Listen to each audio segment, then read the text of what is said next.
Transformations.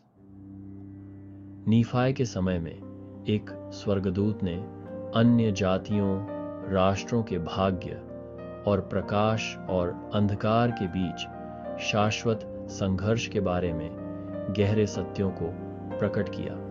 इन दिव्य ज्ञान ने भविष्य की महत्वपूर्ण घटनाओं को दर्शाया। स्वर्गदूत दिव्य चमक से युक्त एक ऐसी आवाज में बोला जो सदियों तक गूंजती रही, नीफाय को घोषित करते हुए, अगर अन्य जातियां परमेश्वर के मेमने की बात मानेंगी तो उन्हें असीम आशीर्वाद प्राप्त होंगे।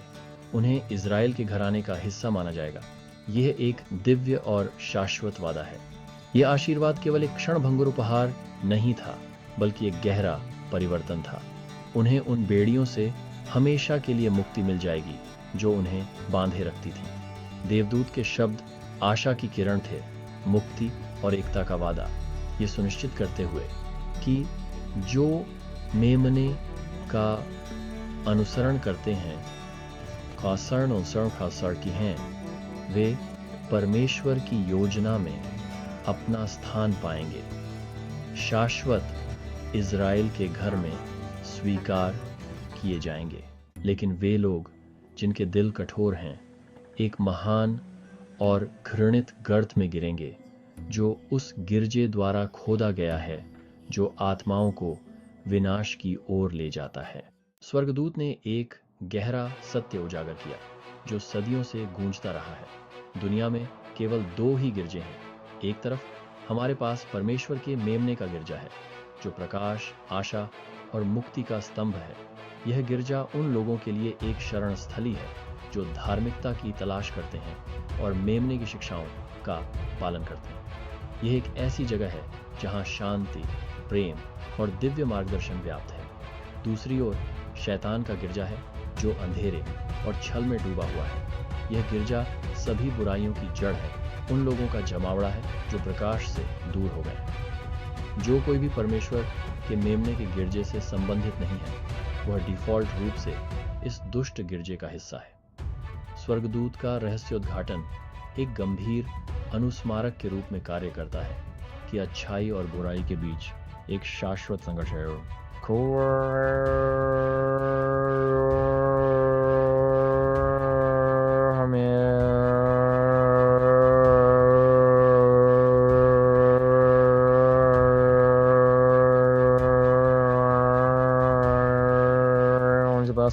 सच्चा नीफाय ने उस घृणित मां को सभी राष्ट्रों और लोगों को परमेश्वर के मेमने के खिलाफ इकट्ठा करते देखा।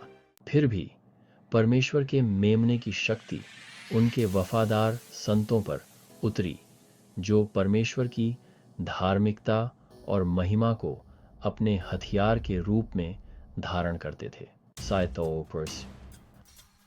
जैसे ही परमेश्वर का क्रोध उस महान और घृणित गिरजे पर बरसा, राष्ट्रों के बीच युद्ध छिड़ गया। स्वर्गदूत दिव्य चमक से युक्त एक व्यक्ति की ओर इशारा करता है जो सफेद बागे पहने हुए है। यह व्यक्ति मेमने के 12 प्रेरितों में से एक है, जिसे एक दिव्य मिशन के लिए चुना गया है और शक्ति दी गई है।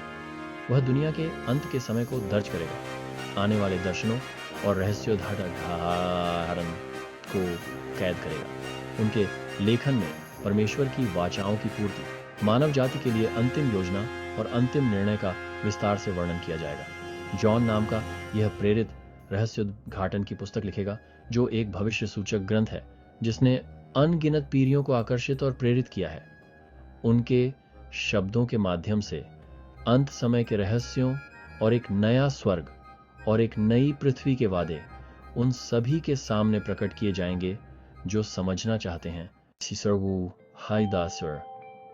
स्वर्गदूत ने बताया कि जॉन कई सच्ची और वफादार बातें लिखेगा जिन्हें सीलबंद कर दिया जाएगा, इज़राइल के घराने के लिए संरक्षित किया जाएगा और परमेश्वर के नियत समय में प्रकट किया जाएगा। नीफाय ने उन सभी चीजों की गवाही दी जो उसने देखी और सुनी थी, परमेश्वर की सच्चाइयों की घोषणा की, साथ ही अपने शब्दों की सीमाओं को भी स्वीकार किया।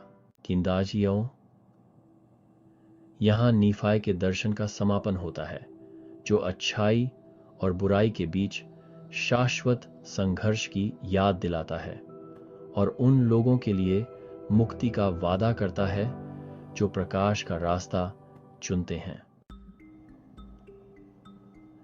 मॉर्मन की पुस्तक अध्याय 14 से प्रेरित।